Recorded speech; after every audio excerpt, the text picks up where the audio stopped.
Assalamualaikum warahmatullahi wabarakatuh. Innal hamdalillah nahmaduhu wa nasta'inuhu wa nastaghfiruh wa na'udzu billahi min shururi anfusina wa min sayyiati a'malina may yahdihillahu fala mudilla lahu wa may yudlil fala hadiya lahu. Asyhadu an la ilaha illallah wahdahu la syarika lahu. Asyhadu anna Muhammadan abduhu wa rasuluh. Allahumma salli wa sallim ala nabiyyina Muhammad. Allahumma salli wa sallim ala nabiyyina Muhammad wa ala alihi wa ashabihi ajma'in, amma ba'du. Ma'asyiral muslimin rahimakumullah, usini wa iyyakum bittaqwallah faqad fazal muttaqun.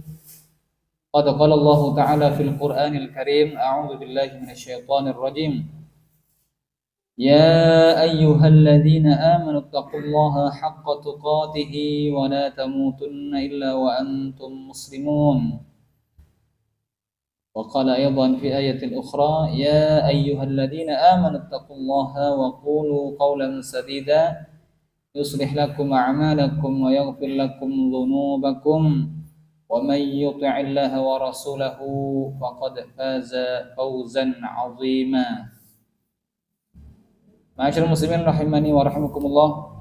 Marilah kita bersyukur pada Allah Subhanahu wa taala pada malam hari ini, pekan terakhir dari bulan Februari atau menjelang pertengahan Sya'ban ya.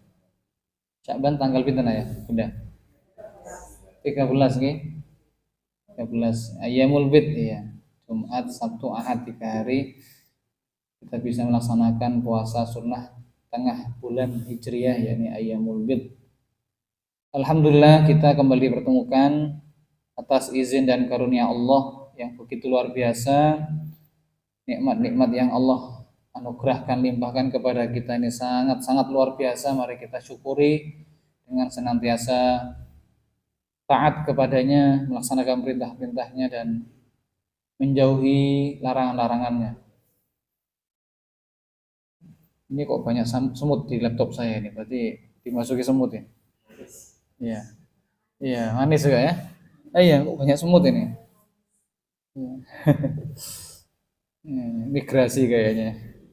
Ikut ngaji juga semutnya Pak ya. Baik, ma'asyiral muslimin rahimakumullah, kita ngaji pada pertemuan yang sebelumnya sampai pembahasan Qusay bin Kilab niki. Qusay bin Kilab. Ya, sekarang kita review sedikit di dalam kepemimpinan Quraisy ya. Ada seorang tokoh yang kemudian namanya mencuat terkenal ya, dan beliau adalah kelak menjadi kakek dari Rasulullah, tapi ini masih cukup jauh karena Qusay ini. Tapi Qusay adalah anak dari An-Nadhr atau Quraisy sendiri yang disebut dengan Quraisy ya. Nah, ketika di sini kemunculan Qusay ya, bagaimana Qusay kemudian mengambil alih kepemimpinan Quraisy. Kondisi Mekah waktu itu dikuasai oleh suku Khuza'ah. Setelah sebelumnya dikuasai suku Jurhum, yakni anak keturunan Nabi Ismail. Lalu Qusay bin Kilab yang mana tiada lain adalah anak keturunan dari suku Jurhum, dia bekerja keras mengumpulkan harta dan menjadi kaya raya. Setelah itu dia melamar dan menikahi anak pemimpin Bani Khuza'ah yang namanya Hubba binti Hulail. Jadi ada kalanya musuhan, tapi pada akhirnya ya bisa akur gitu ya. Setelah Hulail istrinya Hulail bapak mertuanya meninggal, Qusay pun ya mendeklarasikan diri sebagai raja Mekah, menggantikan Hulail atau pemimpin dari Bani Khuza'ah tadi. Terjadi peperangan besar ya di antara dua kabilah besar, yakni Khuza'ah dan Jurhum, yang tiada lain ini sebetulnya masih besanan Bapak Ibu sekalian ya. Lalu diadakan gencatan senjata dicari penengah yang disepakati, yakni Ya'mur bin Auf. Ya'mur bin Auf ini yang kemudian mendamaikan dan memutuskan bahwa Qusay yang berhak menjadi raja di Mekah. Jadi inilah kebangkitan Quraisy ya di masa Qusay bin Kilab. Kemudian masyarakat muslimin rahimakumullah, Qusay ini punya dua anak, Abduddar dan Abdumanaf. Qusay punya anak namanya Abduddar dan Abdumanaf. Biasanya yang kita ingat kan Abdumanaf ya Pak ya. Abduddarnya yang jarang disebut ya. Abduddar ini anak tertua, tapi dia lemah. Leadershipnya kurang. Tidak seperti adiknya yang lebih cerdas dan lebih kuat. Sakjane wong dadi pemimpin ku cerdas anjene ya Pak ya. Cerdas ya. Karena harus mimpin kan. Wasiat Qusay setelah dia wafat, pengurusan Ka'bah itu ya, Darun Nadwah sebagai lembaga atau tempat berkumpul dan bermusyawarah, serta pengurusan jamaah haji dipegang oleh Abduddar, kakaknya. Setelah Abduddar wafat, anak keturunan Abdumanaf menggugat. Akhirnya kepengurusannya pun dibagi. Ya, jadi pengurusan Ka'bah, kemudian Darun Nadwah dan jamaah haji ini diminta untuk dibagi ya juga dengan keturunan Abdumanaf. Anak keturunan Abduddar mengurus Ka'bah dan Darun Nadwah. Jadi anak keturunan dari Abduddar ini diberi amanah mengurus Ka'bah dan Darun Nadwah. Ya, anak keturunan Abdumanaf melayani jamaah haji. Jadi sama-sama diberi amanah. Saya nggak tukaran. Ya. Ini ceritanya begitu Pak. Ya, ceritanya begitu. Jadi jangan dikira orang dulu itu nggak punya manajerial yang bagus. Ilmu manajemen itu penting, perlu. Ustadz, penting nggak ilmu manajemen? Ya penting. Kalau ada yang diurus. Kalau yang diurus, ya. Manajemen itu kan ketika ada yang diurus. Kalau nggak ada yang diurus nggak perlu manajemen. Simple sederhana misalkan, ya sederhana. Oke, jamaahnya banyak, ya SDM-nya banyak dan lain sebagainya, maka perlu ilmu manajemen. Nah ini ngurus jamaah haji kan perlu manajemen. Jadi diambil satu orang, ya kayaknya nggak adil kan begitu, atau satu keluarga kayaknya nggak adil. Itu bisa menimbulkan kecemburuan. Jadi kita diajari untuk membagi, istilahnya apa itu namanya? Berbagi tugas. Loh ini kok dikuasai satu dinasti keluarga itu terus pundi ini? Nah, ini gak bagus ya. Gak cocok ya. Nah, MK-nya paman sendiri ya gitu ya. Repot ya. Sifat objektifnya ini tidak ada nanti, sikap adilnya nggak ada nanti, ponakannya yang baik kita lanjutkan.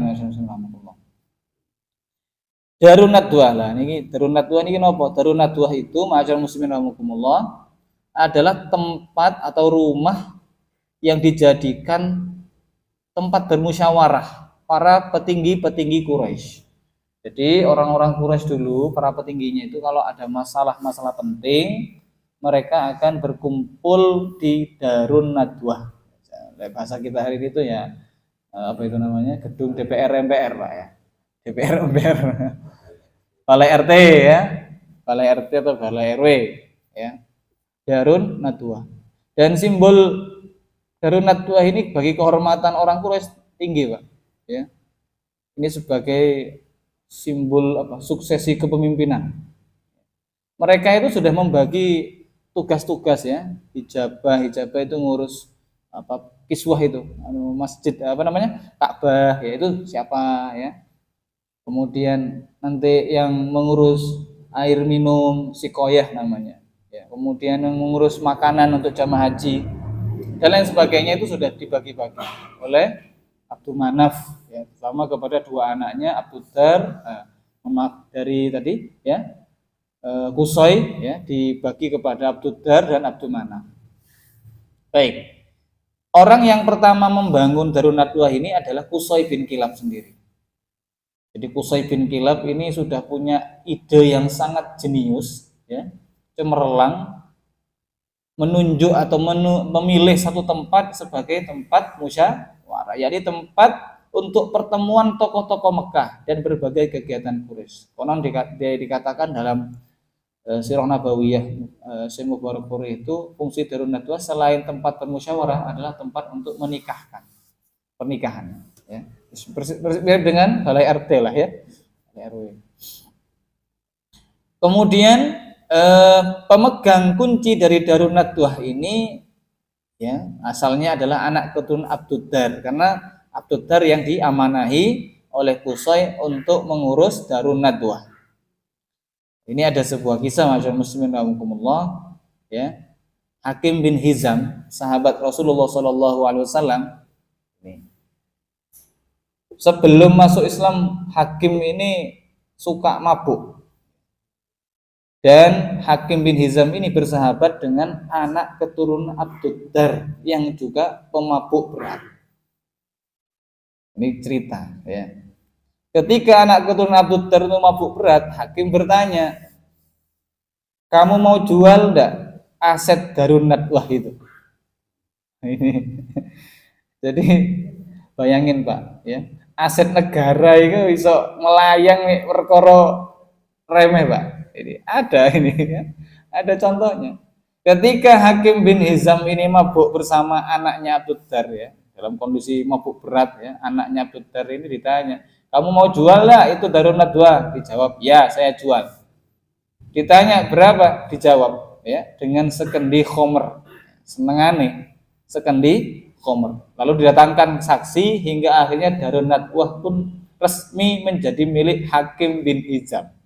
Jadi kepemilikan sertifikatnya itu dipegang Hakim bin Hizam dengan harga sekendi khomer.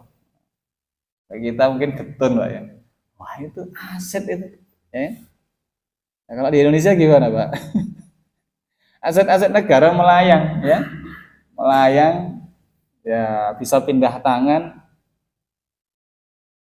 Alhamdulillah, ini banyak sebetulnya aset negara, apalagi situs-situs bersejarah, ya. Itu harus dilindungi sebetulnya. Tidak boleh itu, ya, dijual belikan, ya. Karena apa? Nilai sejarahnya, ya.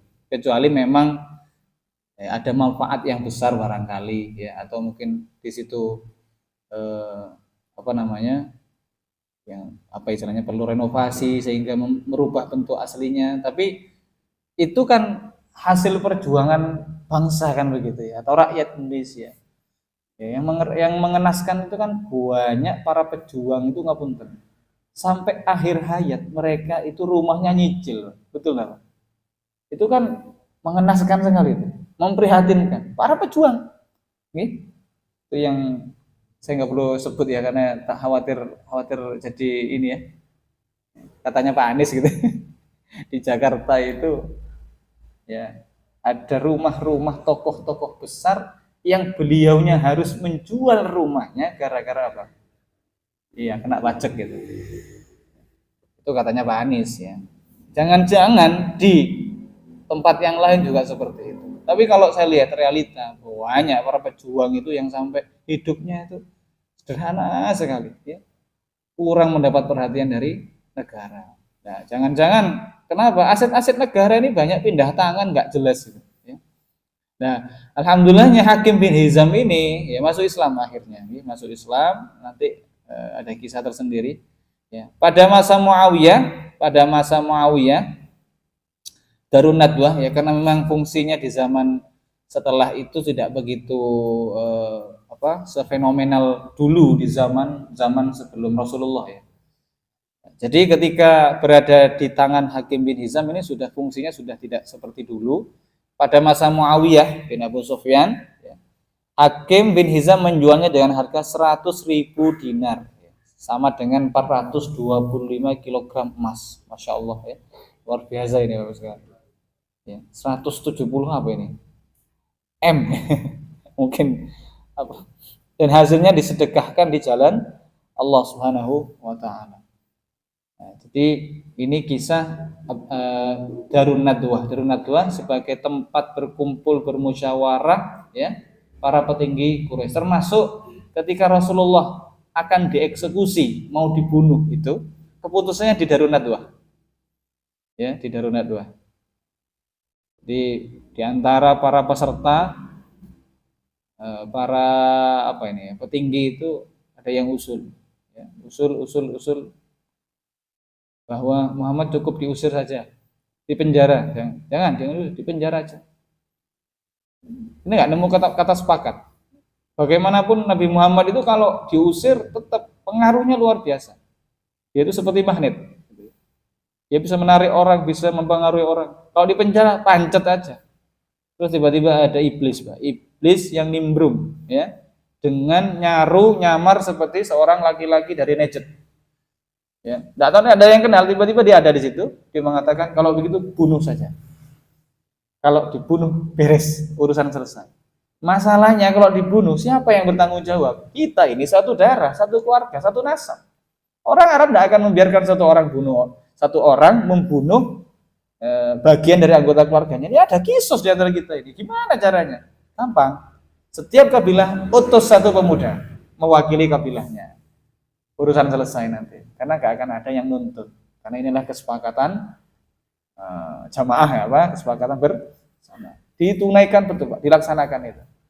Mau dieksekusi malamnya Rasulullah SAW berada di rumah nyuruh Ali bin Abi Thalib. Itu kisah malam hijrahnya Nabi ya. Allah SWT menolong Nabi bisa keluar tanpa terlihat ya. Dilewati ini kepungan ini. Di blokade di kepung itu malah Nabi bisa lewat tidak terlihat. Orang lain yang mengintai dari jauh heran loh. Nah, itu Muhammad lewat sama temennya itu kok gak ono sing ngerti sih. Ya. Udah lewat biasa Rasulullah. Sampai akhirnya jauh baru datang nih orang yang memantau dari jauh. Kalian ngapain? Loh, nunggu Muhammad. Aduh. Muhammad lewat dari tadi misalnya. Itu macam-macam rahmatullah. Di antara keputusan di Darun Nadwah adalah membunuh Rasulullah Nabi Muhammad Shallallahu Alaihi Wasallam. Baik. Di mana posisi Darun Nadwah bisa kita lihat di peta ini Bapak Ibu sekalian. Ini kalau zaman sekarang, zaman now ya. Ini ada tulisan Babun Nadwah. Babun Nadwah. Ya, Qusay mengambil alih kekuasaan Khuza'ah di Mekah ya. Di sini ada bangunan yang dulu posisinya di sini. Konon di utara, berada di utaranya Ka'bah. Berarti mana utara ini? Oh sana. Oh sana ya, itu ada bangunan di sana. Darun Nadwah ya, tempat diskusi, tempat musyawarah dan memutuskan keputusan penting. Ya. Sekarang bukan gedung MPR DPR Pak ya, kayaknya Pak ya. Gimana Pak? Kadang itu kita nggak diajak rembukan kok, anggota DPR nggak diajak rembukan, ya. MPR juga nggak fungsi sekarang itu. Nah, apa ya? Zaman apa sekarang ini? Ya. Dinasti. Dinasti ya. Baik. Apa wewenang Qusay bin Kilab kala itu? Jadi ini mereview. Satu, Darun Nadwah, yakni mengurus Majelis Permusyawaratan Quraisy ya, MPQ ya, kalau karena MPR. Majelis Permusyawaratan Quraisy. Kemudian liwa panji peperangan. Ini tugasnya Qusay bin Kilab ketika itu. Hijabah, kunci Ka'bah dan mengganti kiswah. Hijabah. Jadi apa itu kiswah, penutup Ka'bah itu dari dulu memang Ka'bah ini dimuliakan. Meskipun terjadi pergeseran, yang disembah itu bukan lagi Allah. Allah plus. Nah, ini ya. Allah plus berhala. Makanya disebut dengan kesyirikan, kemusyrikan. Ditanya, Tuhan kalian itu siapa yang menciptakan langit dan bumi? Dalam Al-Quran dijawab, la yakulunallah. Jawabannya jelas, tegas. Allah. Terus apa ini fungsi dari berhala-berhala? Ini perantara. Ya, maklar-maklar ini yang mengantarkan doa-doa kita kepada Allah.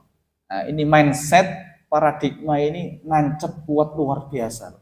Ketika Nabi menyampaikan tauhid, sembahlah Allah, u'budullah, sembahlah Allah, wala tusyriku bihi syai'a. Jangan kalian sekutukan Allah dengan satu pun. Mereka itu enggak nerima. Apakah kamu mengada-adakan sesuatu yang tidak kami kenal? Oh, apakah kamu melawan tradisi nenek moyang? Begitu. Hujatan-hujatannya. Oke. Nah, ini kayaknya tradisi atau budaya ini terulang. Orang baik di tengah-tengah orang buruk, maka orang baiknya dianggap aneh.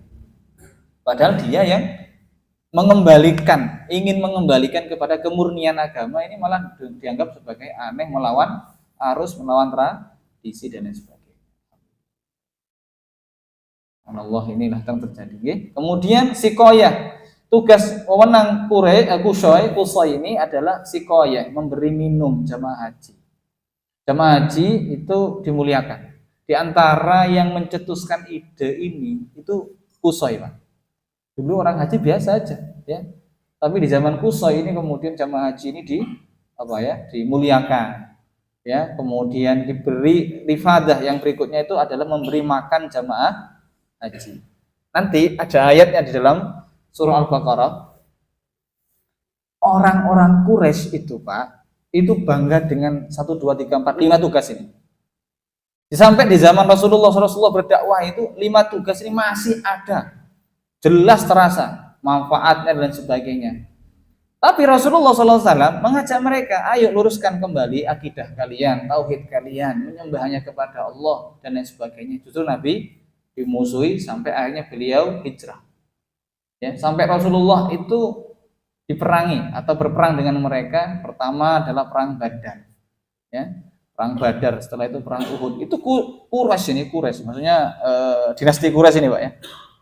Di dalam Al-Quran Allah kemudian mengatakan begini, aja'altum siqayatal hajj wa imaratal masjidil haram. Ya, apakah kalian jadikan memakmurkan masjid dan memberi minum jamaah haji itu lebih baik daripada kamu itu berjuang di jalan Allah, ya, membela agama Allah, menerima iman Islam dan seterusnya. Jadi orang-orang kafir Quraisy dulu itu berbangga-bangga dengan tugas ini.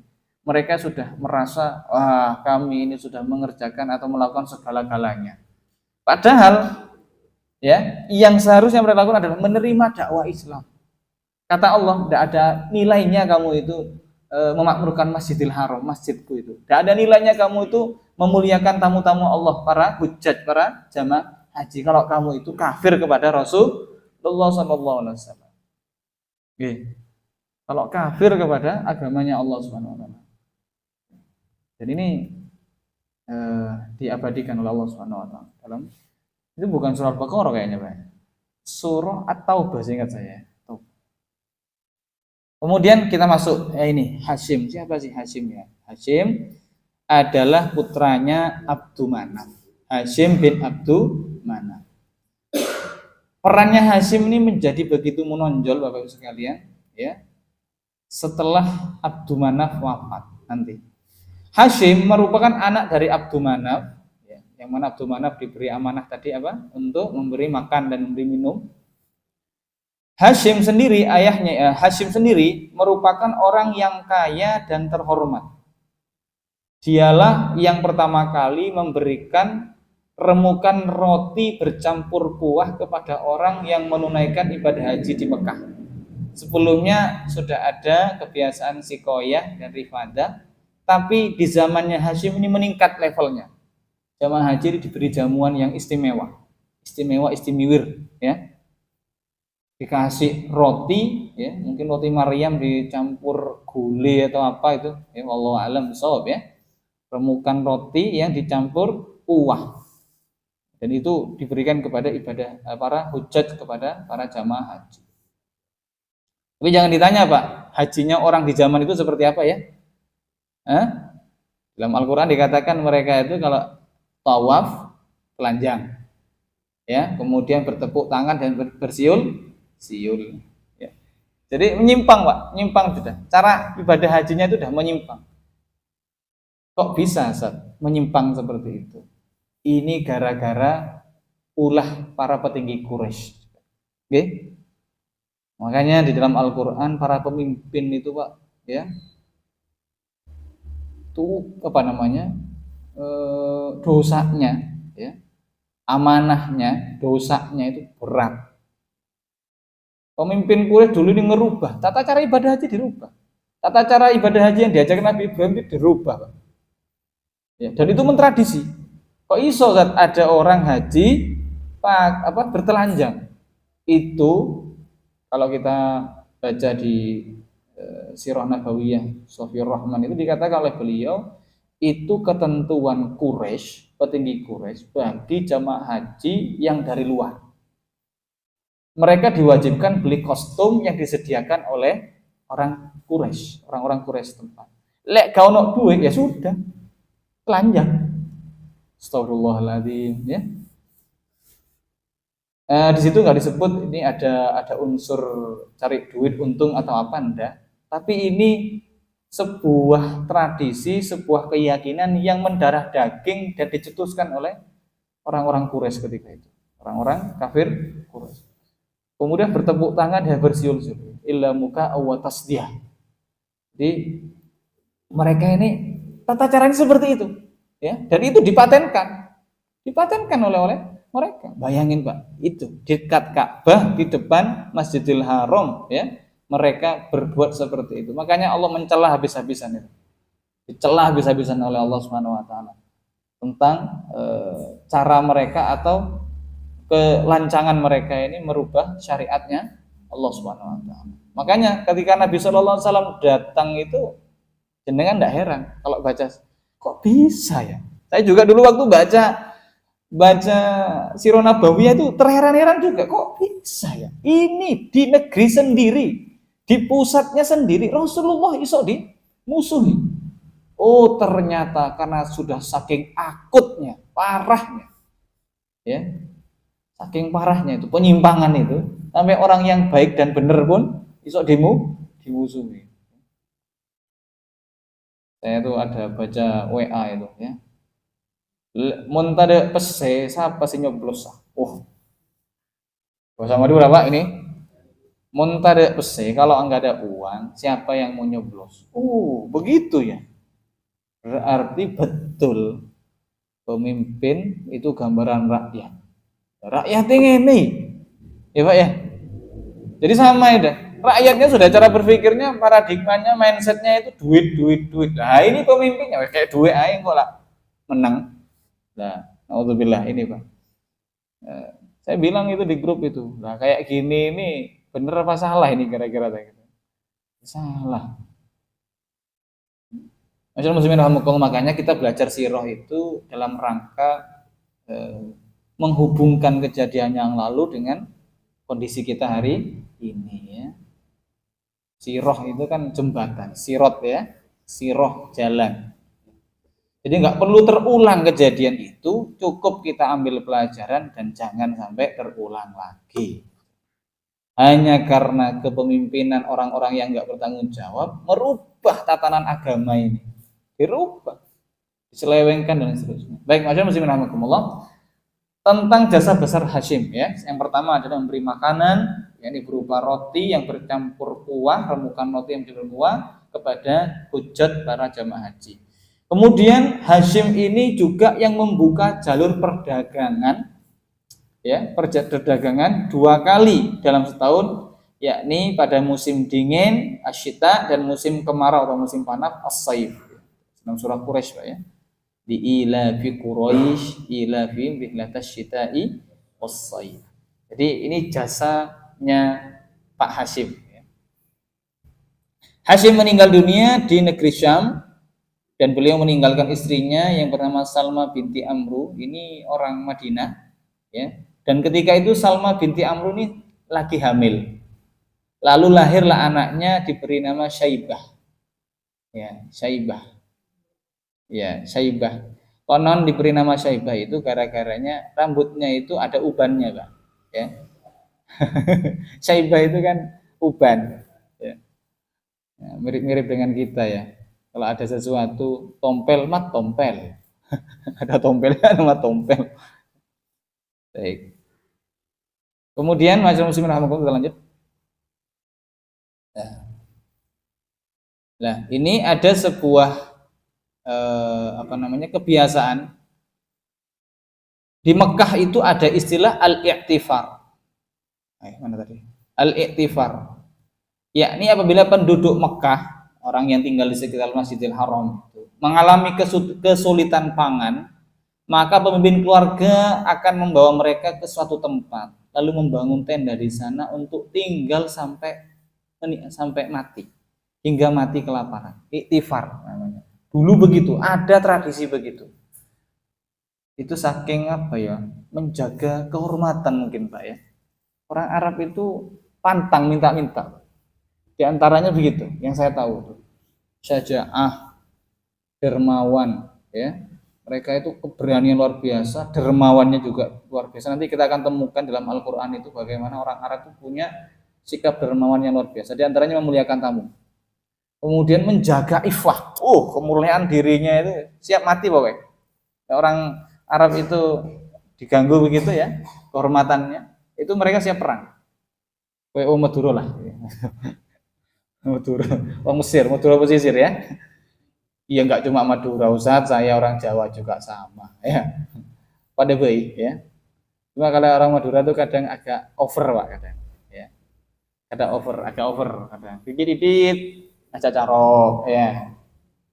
Tapi sekarang alhamdulillah orang Madura sudah tidak seperti dulu Pak ya. Ya, sekarang sudah milenial. Selalu terdepan katanya orang Madura itu.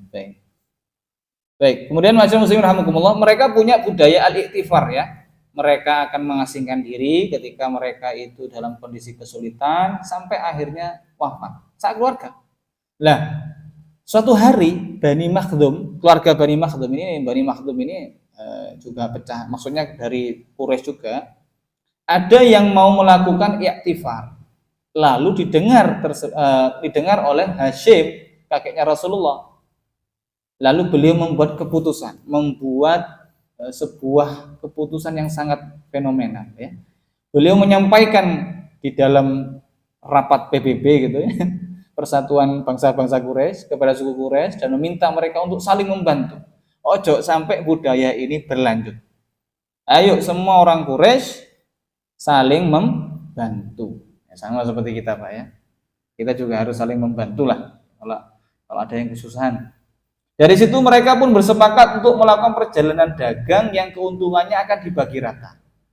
Ya, mereka sepakat karena memang kota Mekah itu kan bukan kota yang gemah ripah loh jinawi seperti Indonesia, Pak ya. Mekah dan sekitarnya itu ya tandus, dan penghasilan atau mata pencarian mereka itu ya dari perdagangan. Jadi mereka itu mengambil dari dari negeri sekitar ya. Syam dan Yaman gitu ya, dari dua musim yang disebutkan tadi, syita musim dingin dan musim panas itu, dari situ kemudian terjadi perdagangan atau ada margin keuntungan yang mereka dapat ya. Apa yang diperoleh oleh si kaya diperoleh pula dalam kadar yang sama oleh si miskin. Keputusan ini disepakati ya. Akhirnya banyak yang keluar dari negeri Mekah ya, mereka berdagang. Agaknya kebiasaan inilah yang dipuji oleh Allah dalam surah Quraisy ya, Jadi berangkat dari masalah kemudian keluarlah solusi. Bapak-Ibu sekalian, kita coba ambil ibrah pelajaran. Kita itu kalau nggak dikasih masalah kayaknya juga ya lempeng-lempeng aja. Kita nggak akan bergerak, betul Pak ya? Kita seperti naik sepeda lah contohnya. Ketika sepeda pancal Pak ya, bukan sepeda motor. Sepeda pancal aja. Ketika kita mancal sepeda pancal itu kok gak dipancal, enak, tapi itu berarti kita sedang menghadapi apa? Gak dipancal Pak. Pancal titik, apa itu? Turun Pak. Cari wong Madura keturunan ini. Kalau kita mancal ya, kemudian kok berkeringat, terengah-engah. Nah, tadi tentang posisi turun itu, kita naik sepeda kok nggak dipancal kemudian turun. Turun itu kira-kira terus pundi kondisi turun, namanya turun. Gak enak apa enak itu? Enak Pak, gak ada pancal. Tapi gak enak meringono kan gitu, ya kan? Jadi sama seperti itu kehidupan itu. Kita itu kalau serba enak, serba nyaman, jangan-jangan kita sedang menghadapi kesulitan, akan menghadapi kesulitan. Makanya kalau kita ini kok dipaksa bergerak, pagi berangkat ke pasar, ya, rodok siang buka toko, ya, mari ngono nyabit, ya, makani ternak, ya, soro aja nih, tapi jenengan seperti mendaki gunung atau mancal sepeda, tanjakan, karena Anda akan berada di puncak setelah ini. Nah, seperti itu. Maka kondisi yang dihadapi oleh orang Quraisy, maka tidak heran orang-orang Quraisy itu dikenal sebagai pedagang-pedagang handal. Nanti kita akan temukan bagaimana hebatnya mereka menguasai, ya, ekonomi Madinah nanti. Dibuktikan nanti, ya. Jadi dari kondisi yang sulit itu kemudian lahirlah, ya, skill-skill yang luar biasa, kemampuan yang luar biasa. Dari keterbatasan itu malah menjadikan mereka itu menjadi orang-orang hebat. Makanya anak-anak kita itu, Pak, ya, jangan dibiasakan dengan zona nyaman, ya. Beri mereka tugas, tanggung jawab, amanah, ya. Orang desa itu anak kecil-kecil usia SD SMP kayak kambing, terus ingun, gitu ya, sabit kan gitu, kasih ayam, sudah papa mama kok gak iso ngekek duit, itu gede wae wis, gitu. Alhamdulillah itu yang membuat mereka itu kemudian produktif, ya.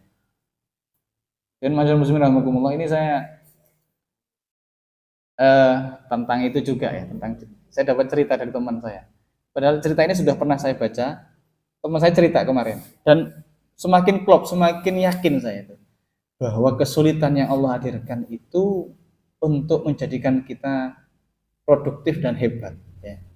Orang-orang para nelayan itu, orang-orang yang para nelayan yang nangkap ikan itu, Pak, ya, itu untuk menjaga kesegaran ikannya dulu bingung cari cara itu gimana, mulai dari kasih es, ya, kemudian dikasih kolam itu di perahunya itu, ya, jadi kasih air laut atau apa, ya, kemudian ikannya dibiarkan di situ tetap hidup, harapannya sampai di pasar, sampai di pelelangan ikan itu fresh, tapi ternyata banyak yang gagal, sampai akhirnya ada yang menemukan cara gimana, mereka mencari cara gimana caranya ikan-ikan ini, tuna-tuna ini tetap hidup, harus bergerak.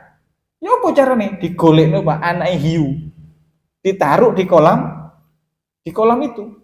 Hiu, Pak, predator, tuna, Pak, ono hiu, wedi, Pak, lari terus, jalan terus, gerak terus, sampai akhirnya di pelelangan ikannya masih seger, fresh. Luar biasa, Pak, ya. Ini pelajaran kan, ya. Oh, gitu ya. Awake dhewe iki lek gak ono masalah, gak ono sing diwedeni, ya mandek ae, santai gitu. Tapi ketika dikejar-kejar masalah, ya, makanya jenengan cari masalah, Pak. Enggak, maksudnya itu milikilah tanggung jawab. Ada yang Anda kejar, kan gitu, ya. Itu. Maka Anda akan terus hidup, ya. Makanya gak obah gak barokah kan gitu, gak obah gak dapat kerja, gak mangan. Ini surat Quraisy, ya. Ila fi Quraisy, demi kebiasaan, karena kebiasaan orang-orang Quraisy. Bapak Ibu sekalian, saya juga mengambil inspirasi dari ayat surah Quraisy ini. Pernah saya sampaikan dalam sebuah khutbah, ya. Allah sampai bersumpah, sampai menjelaskan kebiasaan orang Quraisy. Apa kebiasaan orang Quraisy itu? Dagang, Pak. Ya. Intinya kerja, gitu ya. Kalau kita Ustaz dagang tuh, saya petani loh. Nah, intinya kerja. Ya, intinya kerja. Kalau kita mau, pokoknya kerja, jangan beraktivitas, ya.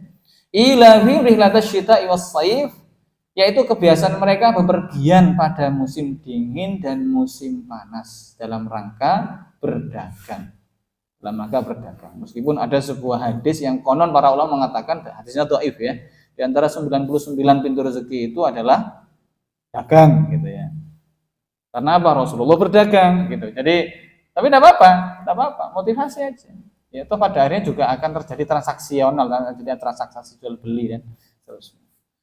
Ila fi rihlatasy syita'i was-shaif. Kebiasaan mereka itu bepergian dalam rangka dagang pada musim dingin dan musim panas. Fal ya'budu rabb hadzal bait. Nah, di antara kunci sukses itu Allah menyampaikan, dagang wes sudah, kemudian usaha macam-macam sudah, Tapi kalau lali sama Allah, Allah bilang, "Bal ya'budu rabb hadzal bait." Kunci sukses itu adalah hendaklah mereka menyembah Tuhan pemilik rumah ini, yakni pemilik Ka'bah. Hendaklah mereka menyembah. Ya, ini kayaknya nggak perlu dijelaskan, Pak. Ibadah itu kunci rezeki. Ibadah itu kunci rezeki. Di dalam hadis Rasulullah mengatakan begini, tafarrag li ibadati amla'u sadraka ghinan wa ashuddu faqraka.